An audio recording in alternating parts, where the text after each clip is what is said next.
안녕하세요. DJ 서영입니다. 오늘의 사연 시작해 보겠습니다. 안녕하세요. 저는 경기도에 살고 있는 30대 후반의 여성입니다. 저의 결혼은 첫 단추부터 잘못 끼워진 건지 애시당초 시댁에 너무 맞춰주다가 이 사단이 난 것 같아요. 나만 잘 맞춰주면 모든 게 평화로울 줄 알았는데 시간이 갈수록 점점 엇갈린 단추들이 지들 멋대로 가고 저를 숨막히게 하더라고요. 제가 이렇게 분노하고 시원하게 이혼까지 질러버린 이유는 사람을 만만히 보다 못해 선을 넘어버린 남편 때문입니다. 그 자매품으로 신우가 있고요. 이것들을 잡아내던 순간을 생각하면 아직도 희열이 느껴질 정도네요.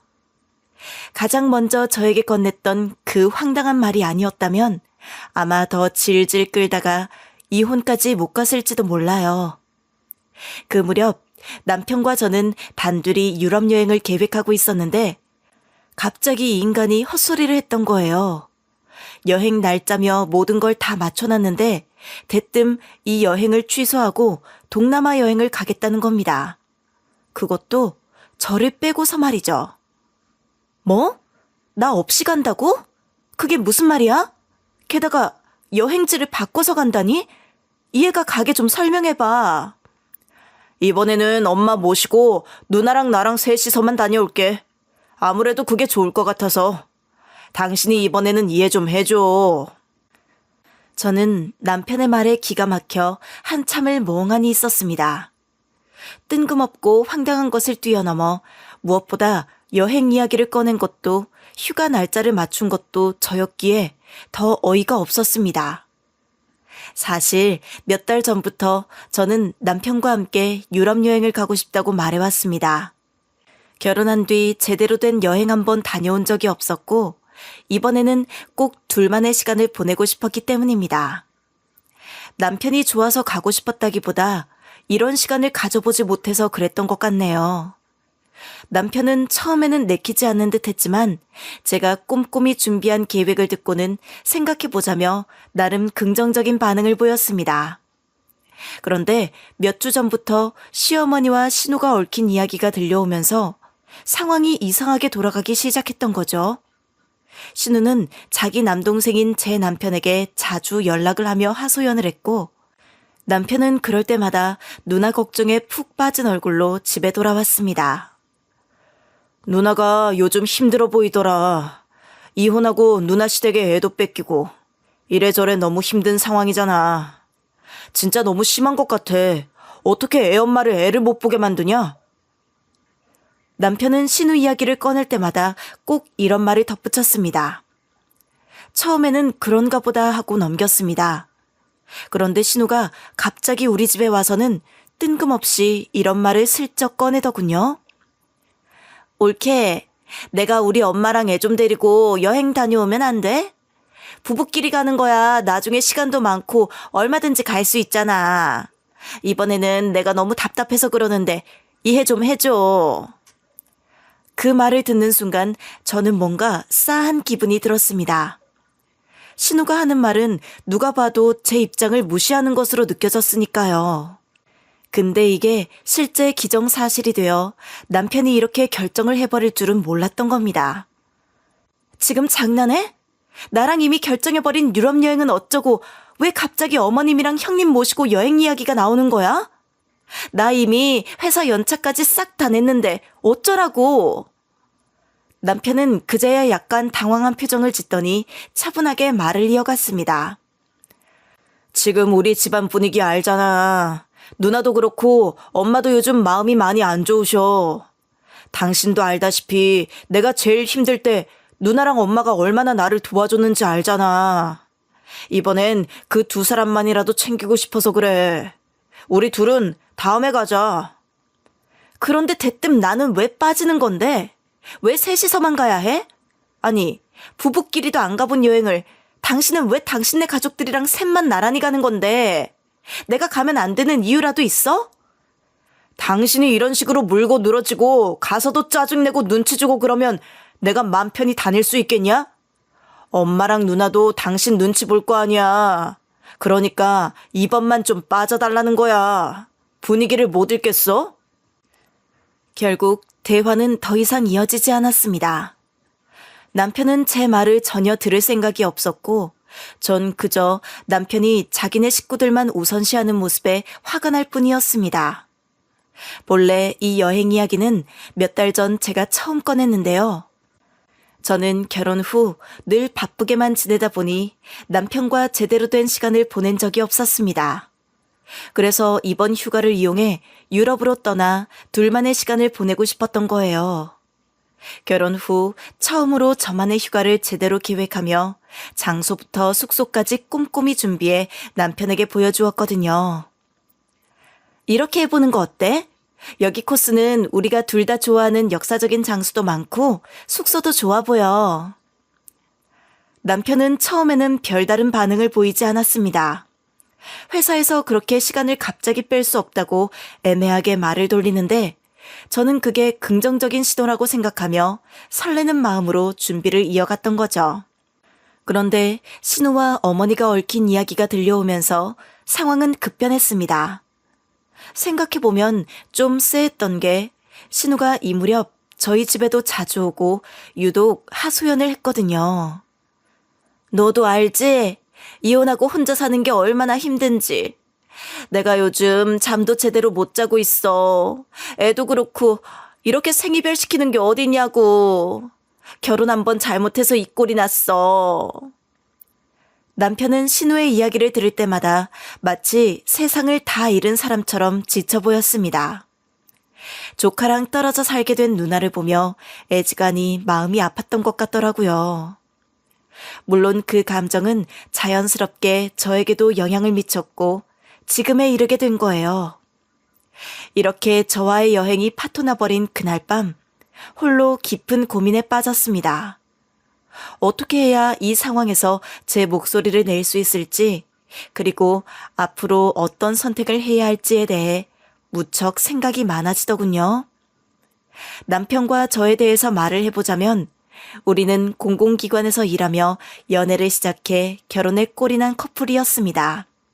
서로 바쁜 와중에도 데이트를 하며 국내 여행을 자주 다녔고 결혼하면 신혼여행뿐 아니라 해외여행을 가끔 다니자고 약속했었습니다. 하지만 결혼을 준비하던 중 예상치 못한 큰일이 벌어졌습니다. 결혼식을 2주 앞두고 아버님께서 뇌출혈로 쓰러지셨고 중환자실에 입원하시게 된 것입니다. 그때는 모두가 숨죽이며 아버님의 상태를 지켜보는 상황이었습니다. 이 시점에서 결혼식은 그렇다 치고 신혼여행은 당연히 취소해야 했습니다.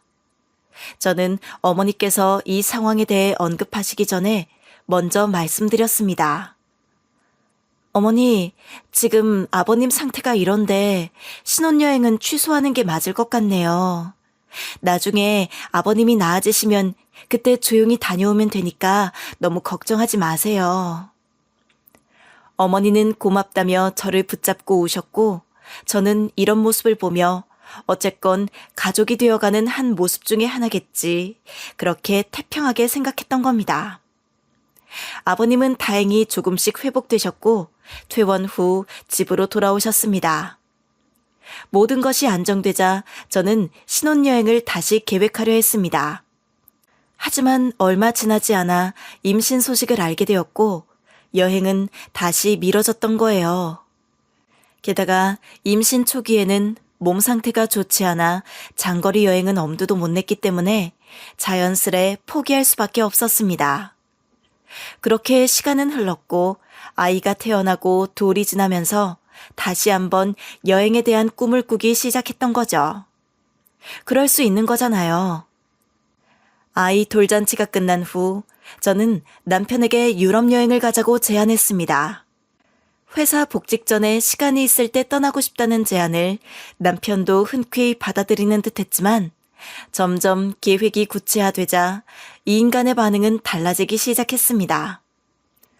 그냥 가까운 데 가면 안 될까? 유럽까지 가려면 경비도 많이 들고 준비도 복잡하잖아. 나 영어도 다 까먹고 말도 헤매고 유럽 가면 걸어 다닐 일도 많은데 너무 피곤해. 그건 휴가가 아니잖아. 남편은 조금 귀찮아하는 기색이 역력했습니다. 하지만 저는 여러 차례 설득하며 계획을 구체화했고 결국 남편도 마지못해 동의했습니다. 저는 날짜를 확정해 회사에 휴가를 신청하고 친정에 아이를 잠시 맡길 준비도 했고요. 모든 계획이 순조롭게 진행되는 것처럼 보였습니다. 그런데 여행 이야기를 들은 어머니께서 갑자기 반대의 목소리를 내기 시작했습니다. 여행을 간다고? 너희는 지금 이 상황에서 그렇게 떠날 수 있는 거야? 남들은 그럴 돈 있으면 부모님 효도 여행도 보내주고 그런다던데 차라리 그런 거나 먼저 해주지 그러냐? 아니면 네 신우랑 해서 나도 같이 가든가. 기왕 갈 거 여럿이 움직이는 게 좋지. 저는 어머님의 말씀이 당황스러웠습니다. 결혼 이후 몇 년간 쌓아온 여행에 대한 소망을 왜 이렇게 단칼에 부정하시는지 이해할 수 없더군요. 어쨌건 내키지 않지만 어머니를 설득하려 했습니다. 어머니, 결혼하고 나서 계속 여행을 못 갔어요. 신혼여행도 못 갔잖아요. 이번엔 저희 둘이 좀 다녀올게요. 애 맡기는 것도 친정에 이미 말이 다 되었고 휴가까지 냈어요. 아니, 나는 그게 이해가 안 간다니까. 둘이 여행 가는 게 뭐가 그리 대수야? 이미 부부가 되고 애까지 낳고 잘 살고 있는데 말이지. 그렇게 따지면 가족끼리도 한 번도 안 가봤잖냐? 어머님의 말씀은 결코 물러섬이 없었고 결국 남편과 저는 크게 다투게 되었습니다. 솔직히 너무 황당해. 신혼여행 안 간다고 결정했을 때 잘했다고 고맙다고 울며 불며 껴안으시더니 이제는 왜 저렇게 말씀하시는 거야? 비용도 다 우리가 내고 알아서 가겠다는 건데 같이 가자는 게 말이 돼? 엄마는 해외여행 한 번도 안 가봤으니까 그래서 부러웠나 보지. 꼭 그렇게 기분 나쁘게 말할 거 있어? 그리하여 간신히 남편과 둘이 가는 것으로 합의를 보았지만 신우가 살살 끼어들고 하여간 방해하는 세력들이 점점 늘어나기 시작했던 겁니다. 그렇게 남편도 결국 자기네 가족 쪽으로 생각이 기울었고 저와는 크게 싸우고 의견이 갈라지게 된 거죠. 대체 몇 번을 말해. 우리 둘은 언제든 갈 수 있잖아. 분위기 좀 읽어라. 솔직히 이런 건 당신이 먼저 챙기는 게 맞지 않아? 한쪽 집은 이혼하고 애 뺏겨서 초상이 났는데 우리끼리 하하호호 웃으면서 여행을 2주씩이나 가는 게 맞아? 그렇게 눈치가 없는데 어떻게 회사를 다니고 있어? 진짜 이해가 안 가네. 저는 남편의 태도에 실망을 넘어 절망감마저 느껴졌습니다. 어머니와 시누이, 남편까지 모두가 저를 내모는 듯한 이 상황이 너무도 억울하고 화가 났습니다. 어차피 치사하고 짜증나서 같이 따라갈 생각도 전혀 없는 데다가 남편에게 너무나 화가 났기에 어찌되었건 이런 행태를 그냥 둘 수는 없었습니다. 심지어 이 무렵 남편은 뭘 잘했다고 냉전 상태로 들어가서 저에게 말도 안 걸더군요. 그러더니 결국 예정된 여행 하루 전날 밤 시댁으로 넘어갔습니다. 말로는 누나와 어머니를 태우고 공항으로 갈 거라며 딱 그 정도만 통보하더군요. 당신이랑 붙어 있으면서 계속 짜증내는 거 듣고 있느니 그냥 빨리 가서 정리하고 가는 게 나아. 그리고 당신 괜히 히스테리 부리지 말고 적적하면 처가에 가 있어.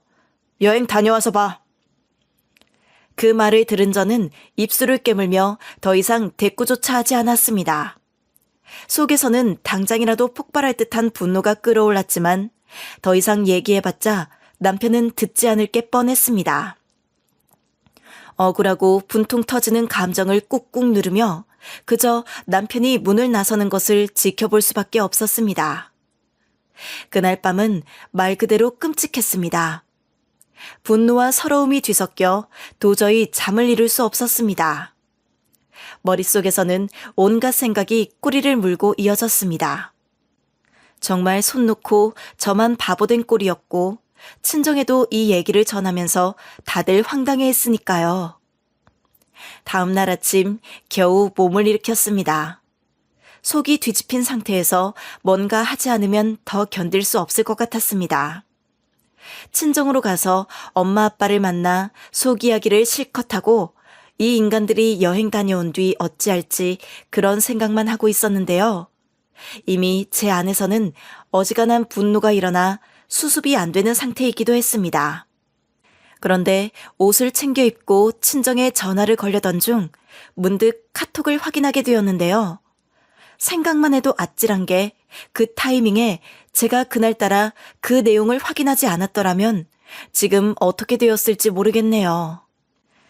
평소 어머니랑 연락도 하기 싫어 카톡도 잘 안 눌러보는데 그날따라 업데이트된 어머니의 사진이 눈에 띄는 겁니다. 평소에 사진을 자주 바꾸지 않으셨기에 순간적으로 이상한 느낌이 들었습니다. 호기심에 사진을 눌러본 저는 그만 멍하니 휴대폰을 쳐다보고 말았습니다. 사진 속에는 속초 바닷가가 보이는 식당에서 찍은 장면이 담겨 있었습니다. 속초라고 단번에 알아봤던 건 저희 외가가 그쪽이기 때문에 바로 알 수 있었던 거죠. 식탁 위에는 갓 썰어 놓은 회와 함께 여러 가지 반찬들이 놓여 있었고 사진 중앙에는 어머니와 그 또래 아줌마들이 나란히 앉아 있더라고요. 다들 신나게 웃으며 들떠 있는 것처럼 보였어요. 잠깐만, 속초? 왜 지금 속초에 계신 거지? 지금쯤 당연히 새벽같이 공항 가서 수속하고 있어야 하는데? 게다가 이분들은 어머니 친구들인 것 같은데, 뭐야?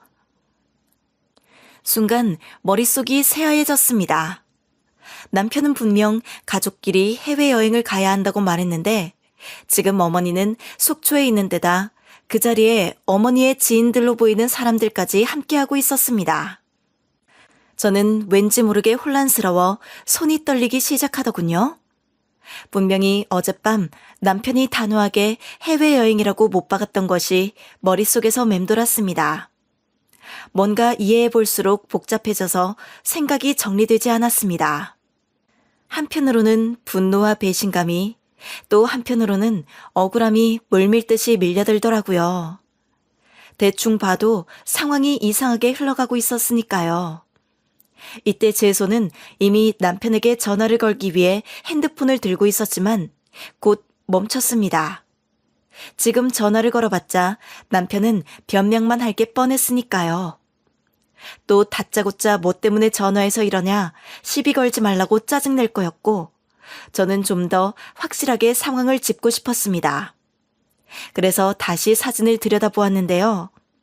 어머니의 얼굴, 테이블 위의 음식, 그리고 배경을 한 번 더 확인했습니다. 분명히 속초라는 게 확실했고 어머니가 혼자 있는 것이 아니라는 것도 분명했습니다. 저는 바로 친정에 가려던 계획을 멈추고 집 안으로 돌아왔습니다. 주저앉아 카톡을 다시 열어보며 모든 상황을 곱씹었습니다. 그리고 이때 문득 아버님이 떠올랐습니다. 집에 혼자 계신다고 했으니 어머니의 일정에 대해 더 알고 계실지도 모른다는 생각이 들었습니다. 안부를 핑계로 전화를 걸어보기로 했고 몇 번의 신호음 끝에 아버님이 전화를 받으셨습니다. 아버님 안녕하세요. 저예요. 아침에 식사는 하셨어요? 저기 한 가지 여쭤볼 게 있어서 전화드렸어요. 통화 괜찮으시죠? 그래, 밥은 먹었다. 너는 무슨 일로 전화했냐? 할 말 있으면 해봐라. 평소처럼 차분한 목소리에 저는 안심하며 조심스럽게 말을 꺼냈습니다. 별일은 아니고요. 그냥 어머님이랑 남편이랑 형님이랑 오늘 베트남으로 떠난다고 해서요. 집에 혼자 계신다고 하셔서 안부차 전화드렸어요. 그런데요, 어머니가 지금 속초에 계시는 것 같던데 어머니 혼자 속초에서 바로 공항으로 가시려고 하는 건가요? 제 말을 들은 아버님은 잠시 뜸을 들이더니 약간 의아하다는 듯 대답하셨습니다. 베트남이라니? 그게 무슨 소리야? 네 시어머니는 친구들이랑 속초 갔다가 오늘 집으로 오는 거야. 어제 감기 걸렸다고 전화도 잘 안 받더라. 그 순간 저는 말문이 막혔습니다. 남편이 했던 모든 말이 머릿속에서 다시 떠올랐습니다. 어머니와 신우 그리고 남편이 함께 베트남으로 간다고 했던 이야기와는 완전히 다른 내용이었습니다. 속초에 있다는 어머니 사진은 이미 보았지만 지금 현재 친구들과 여행 중이라는 이야기는 충격적이었습니다. 네? 제가 듣기로는 어머니가 베트남 간다고 하셨는데 속초에서 바로 공항으로 가시는 줄 알았어요. 베트남을 안 가시고 집으로 바로 오신다고요? 아버님은 약간 짜증 섞인 목소리로 대답하셨습니다. 공항이라니 그게 무슨 말이야. 공항 갈 일도 없다니까. 네 시어머니는 여행이고 뭐고 그냥 친구들이랑 놀다 온다더라. 베트남은 네 신랑이랑 신우 둘이서 가는 거겠지. 나도 잘 모르겠다. 갑자기 상황이 더 미궁 속으로 빠져드는 기분이었습니다. 저는 더 많은 단서를 찾기 위해 다시 질문했습니다. 그럼 저희 남편이랑 형님은요? 어젯밤부터 시댁에 가신다고 했는데요. 셋이 함께 베트남으로 간다고 들었거든요. 댁에서 다 같이 잔 거 아닌가요? 아침부터 이건 무슨 말을 하는 건지 모르겠네. 걔네들이야 어디를 가든 나한테 말한 적 없어. 어젯밤부터 네 남편도 네 형님도 이 집에 안 왔다. 베트남이든 어디든 지들끼리 알아서 하겠지. 그 말을 듣는 순간 모든 상황이 뒤집어지는 기분이 들었습니다. 어젯밤에 시댁으로 간다던 남편은 집에 오지도 않았고 신우도 마찬가지라니 그럼 남편이 말한 가족여행은 대체 무엇이었고 이것들의 목적지는 어디였을까요? 거짓말의 실체가 점점 더 수상쩍어졌습니다. 동시에 제 가슴 속에서 배신감과 분노가 복잡하게 얽혀 올라왔던 거죠. 이 모든 상황을 어떻게 받아들여야 할지 모르겠고 머릿속은 점점 더 혼란스러워졌습니다. 시댁에 들리지도 않고 나란히 남매들이 어디를 간 건가 제 기준에는 도저히 감도 잡히지 않았습니다. 하지만 남편이 근간에 티켓을 예약하고 있는 건 저도 오가면서 봤고 분명히 여행용 캐리어를 준비해서 나가긴 했거든요. 하여간 전화를 끊고 난 뒤에도 머릿속이 계속 복잡했습니다. 그리고 일단 이상 시댁과 연락하는 것을 관두고 모든 진실을 밝혀내기로 결심했습니다. 어느새 저는 아주 발빠르게 다낭행 비행기표를 예약하고 있었습니다. 남편의 예약 내역을 알고 있었기에 이들이 가는 장소를 확인하는 건 어렵지 않았습니다. 남편은 여행 일정을 짜면서 항공사 마일리지를 활용하느니 경유가 짧은 비행편이 좋느니 하며 표를 끊는 걸 확인하긴 했었어요. 당시 마일리지 사용법에 대해 몰라서 제게 물어봤던 기억도 났습니다. 그러다 보니 남편이 예약한 항공편과 정확한 도착 시간까지 알고 있었고 머물 거라고 알아보던 풀빌라 역시 제가 이미 알고 있었습니다.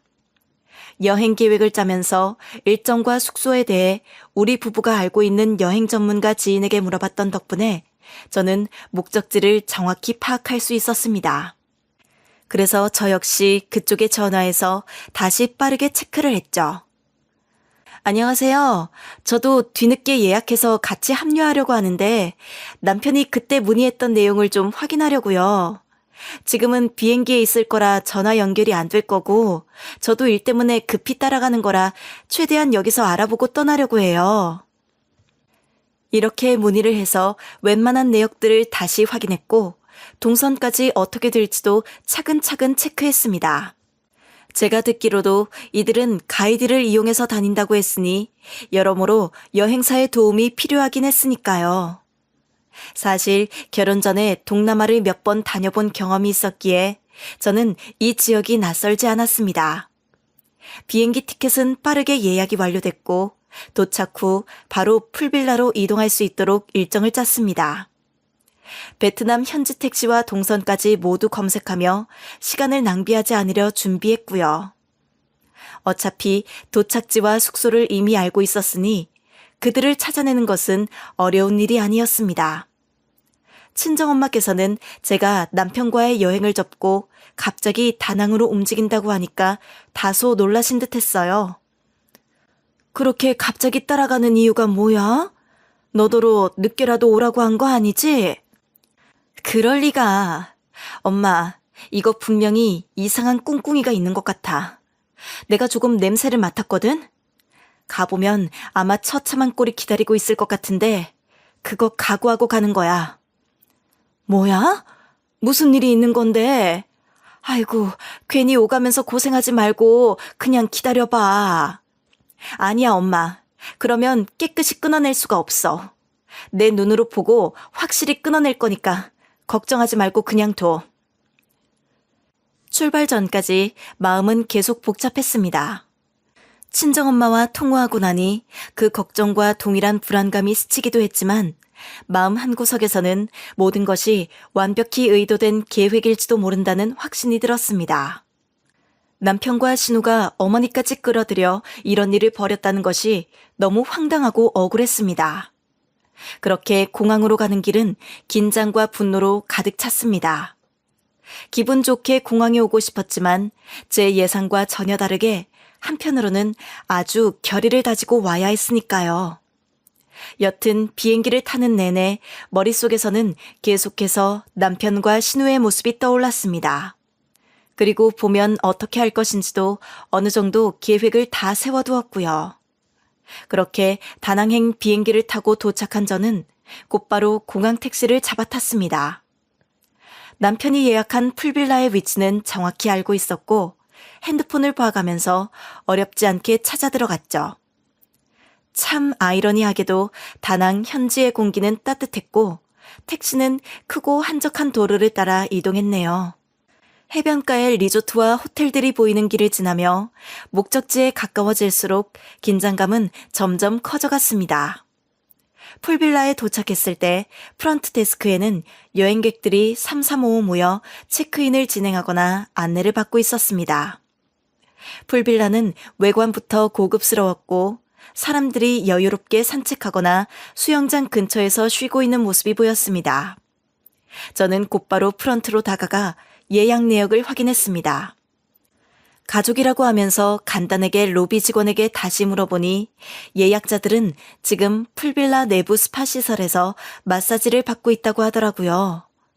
진짜 어이가 없던 게 대체 나를 속이고 지네들 둘끼리만 와야 했던 이유가 뭔지 어이가 없었습니다.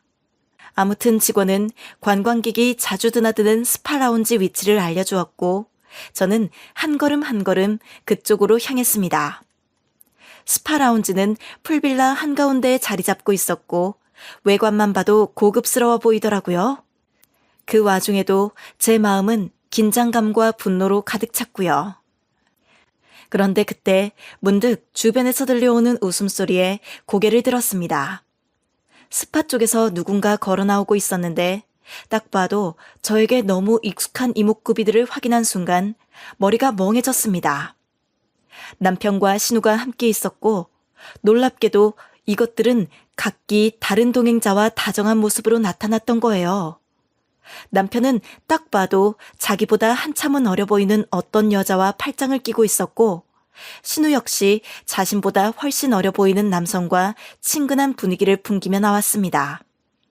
남편은 옆의 여성과 대화를 나누며 웃음을 터뜨렸고 신우는 남자의 어깨를 장난스럽게 치며 즐거운 모습을 보였습니다. 그래. 오빠가 해달라는 거 다 해줄게. 여기까지 왔는데 못할 게 뭐야? 이따가 여기 시장도 놀러 나가고 신나게 놀아보자. 마사지 받으니까 너무 개운하네.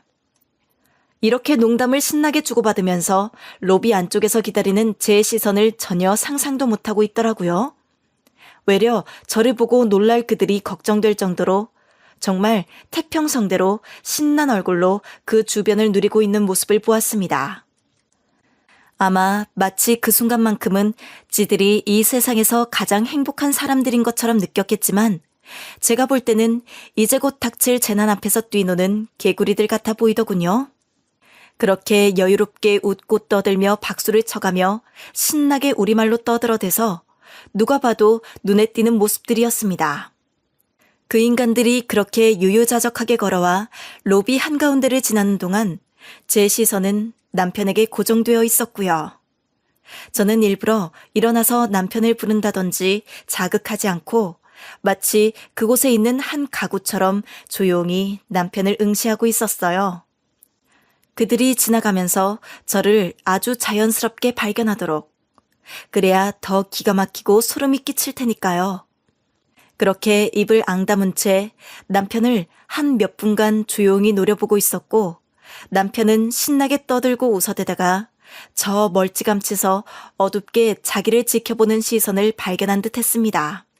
그제서야 찬찬히 고개를 돌려 제 쪽을 쳐다봤고 저와 어렴풋이 눈이 마주쳤던 거죠.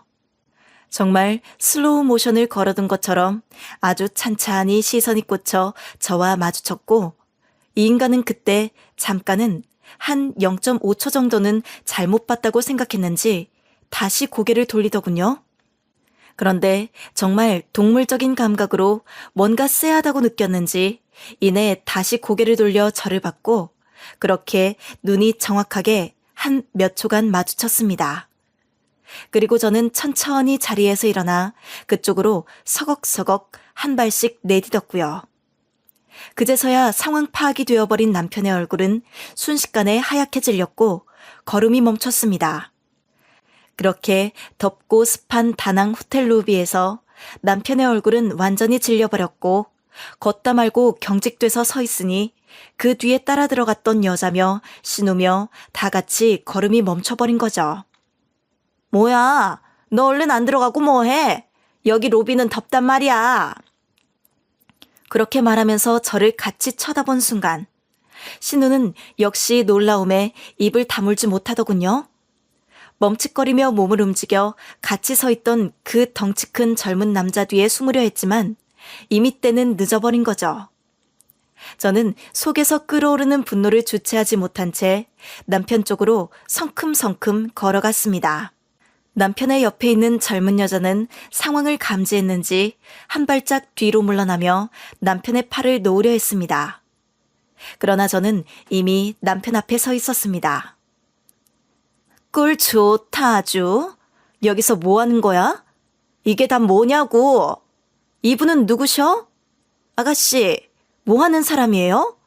우리 남편이랑 아는 사이예요? 그러자 남편은 참으로 꼴사납게도 그 여자를 뒤로 보내며 쩔쩔매는 표정이었습니다.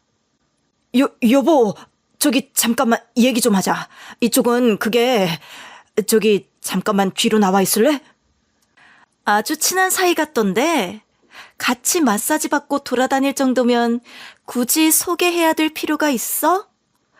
부부보다 가까워 보인다. 이런 곳에 와서 나란히 놀러도 다니고 말이야. 그러자 그 젊은 아가씨는 사색이 되어 뒷걸음질 치며 도망치듯 가버렸고 남편은 바들바들 떨리는 상태로 저를 쳐다보고 있었습니다.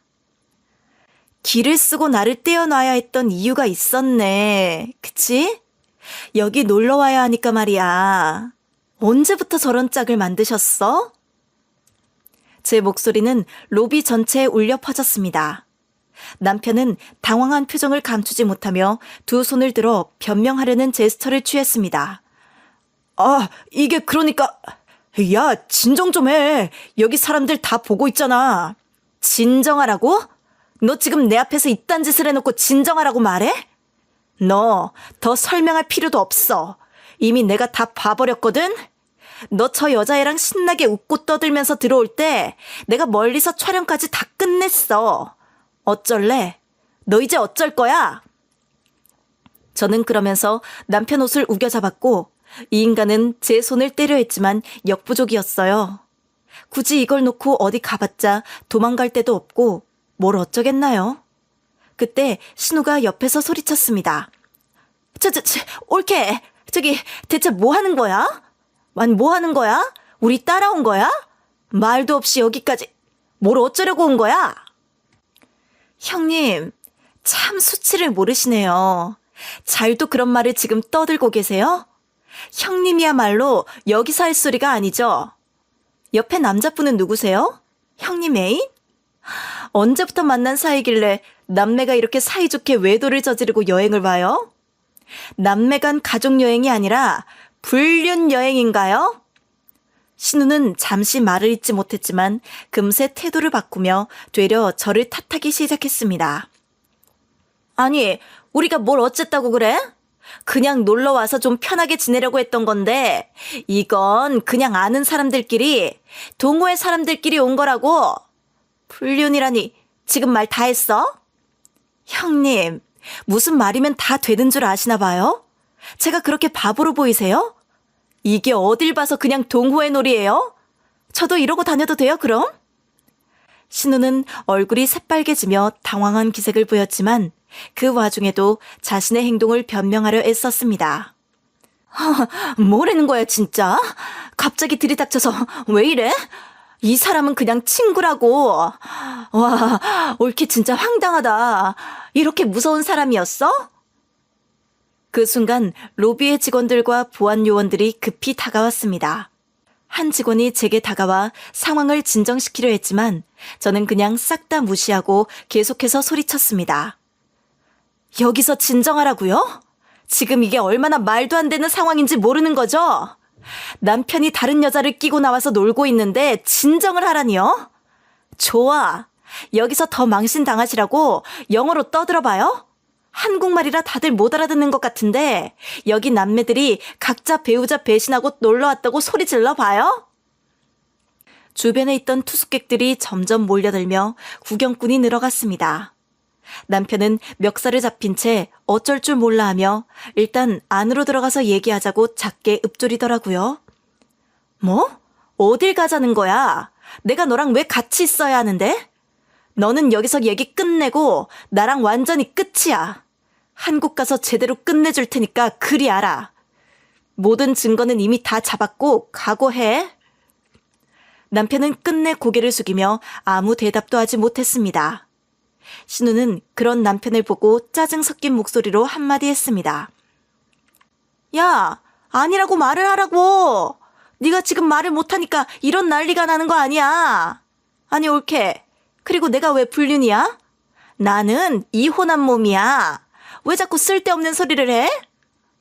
그런데 신우 옆의 남자는 자꾸 이렇게 언급되고 주목받는 상황이 창피했던지 불편한 기색을 감추지 못하며 조용히 뒷걸음질 쳤습니다. 신우는 끝내 상황을 감당하지 못하고 남자와 함께 풀빌라의 다른 쪽으로 사라졌습니다. 보안 요원들은 저를 뒤로 물러서게 하며 상황을 정리하려 했지만 저는 가만히 서 있지 않았습니다. 당신 각오하는 게 좋을 거야. 나 이거 어지간하게 넘기지 않을 거거든. 그럼 조심해서 잘 와. 돌아오는 비행기 안은 아주 지옥이겠지만 말이야. 저는 뒤도 돌아보지 않고 걸음을 옮겼고 그 인간들 역시 황급히 자리를 떠났습니다. 모든 시선이 저를 향하고 있음을 느꼈지만 이제 그런 건 더 이상 문제가 되지 않았어요. 그 길로 저는 재빠르게 다시 택시를 불러 공항까지 왔고 숨을 들이쉬며 머릿속으로 여러 가지를 정리하며 비행기에 올랐습니다. 남편의 이중적인 행태가 드러난 이후 저는 그동안 그의 행동들을 하나하나 떠올리며 의심의 퍼즐을 맞추기 시작했어요. 남편은 결혼 초부터 바쁜 직장 생활 속에서도 항상 본인의 경력 관리와 인맥 형성을 중요하게 여겼는데요. 처음에는 그 인간의 그런 모습이 야망 있는 사람처럼 보여 존중도 했었죠. 하지만 점차 이 인간의 행동은 이상한 방향으로 흘러갔습니다. 몇 달 전부터 남편은 이직을 준비한다며 새로운 인맥을 만들고 있다면서 주말마다 골프 약속을 잡고 다녔거든요. 당시 저는 아이를 돌보느라 남편의 이런 일정을 크게 신경 쓸 여유가 없었습니다. 남편은 항상 일이 끝난 뒤 스트레스를 푼다거나 전부 다 일의 일환이라며 자신의 행보를 정당화했기에 저도 별다른 의심을 하지 않았고요. 그러나 이번 사건을 통해 알게 된 사실은 남편이 그렇게 열심히 다녔던 골프 모임에 신우가 동행했다는 것이었습니다. 신우는 애초에 남편과의 관계에서 지나치게 치밀한 모습을 보이곤 했지만 저는 이를 단순히 남매 간의 우애라고 생각했습니다. 하지만 실제로는 남편과 신우가 함께 시간을 보내며 각자 윤리적으로 문제가 될 수 있는 행동들을 당연하게 여기고 있었다는 사실이 밝혀졌습니다. 특히 신우에 대해 알아보니 이혼하게 된 결정적인 이유는 제 남편이 주장했던 사소한 갈등이나 성격 차이 혹은 신우가 그렇게 욕하던 본인 시댁 문제가 아니라 외도 때문이었더군요. 신우는 결혼 생활 중 다른 남자와 지속적으로 관계를 이어갔고 결국 본인 남편에게 그 사실이 발각되면서 이혼 소송으로 이어졌습니다. 더 충격적인 것은 신우가 자신의 외도가 들통난 뒤에도 전혀 죄책감을 느끼지 않았다는 거죠. 오히려 전 남편에게 아이를 빼앗기고 나서도 자신의 행동을 합리화하며 아무것도 모르는 저한테는 자기 처지 한탄만 했었으니까요. 신우의 이런 태도는 시댁 식구들, 특히 어머니에게서도 어느 정도 묵인되었다는 사실이 더욱 저를 분노하게 만들었습니다. 어머니는 이런 본인 딸의 행동을 모두 알고 있으면서도 이를 문제 삼지 않았어요. 오히려 자기 딸 이혼을 안쓰럽게 생각하고 사위와 사돈 쪽만 신나게 욕해 댔었으니까요. 남편 역시 신우의 외도와 이혼 사유를 모두 알고 있었습니다. 그럼에도 불구하고 남편은 신우를 두둔하며 자기 누나를 정당화했고요. 제 앞에서 남편은 신우를 단순히 이혼 후 우울증에 빠진 누나로만 표현하며 가족으로서 도와야 한다는 이유로 과하게 어울려 다니더라고요. 그러나 그 시간들은 단순한 가족 간의 유대감이 아니라 놀러 다니면서 각자 애인을 만들고 묵인해주는 완전 막장의 상태였던 거예요. 저는 모든 사실을 알고 난 후 더 이상 이 상황을 참고 넘어갈 수 없다는 결심을 했습니다. 이제까지 남편과 이 망할 가족들에게 수없이 맞춰왔지만 이번만큼은 절대 물러서지 않겠다는 생각이 들었습니다. 한국에 돌아오자마자 저는 이혼 소송을 준비하게 되었습니다. 단순히 남편과의 관계를 끝내는 것뿐만 아니라 시댁과의 모든 연을 끊고 새로운 삶을 시작하기 위한 강경한 결단이었습니다. 이미 비행기 타고 대여섯 시간 오면서 남편의 외도와 거짓말, 신우와의 부적절한 관계, 그리고 시어머니의 묵인까지 모두 철저하게 고민하며 소송에 포함시키기로 했습니다. 저는 증거를 하나하나 모으며 치밀하게 준비를 시작했고요. 남편과 신우의 부도덕한 행동을 증명할 자료와 그동안 남편의 거짓말과 무책임했던 행적들에 대한 증언까지 확보했습니다. 이혼 소송을 준비하면서 느꼈던 가장 큰 감정은 분노와 배신감이었습니다. 한때는 인생의 동반자로 믿었던 남편, 그리고 그 가족들에게서 이런 대우를 받게 될 줄은 상상도 하지 못했거든요. 하지만 저는 이번 기회에 완전히 새로운 출발을 할 것을 다짐하며 법적 절차를 진행했습니다.